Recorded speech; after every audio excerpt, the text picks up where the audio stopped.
மோசே இஸ்ரவேல் மக்கள் எல்லாரையும் எகிப்து நாட்டிலிருந்து கடவுள் உதவியோட வெளியே கொண்டு வந்தார்.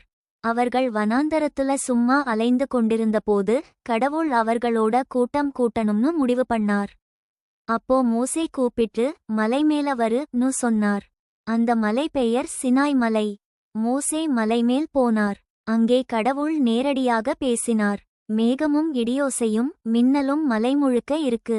அங்க கடவுள் மோசேக்கு 10 கட்டளைகள் கொடுத்தார். அவங்க வாழ்க்கை எப்படி நல்லா வாழணும்னு சொல்லுற கடவுளோட விதிகள்.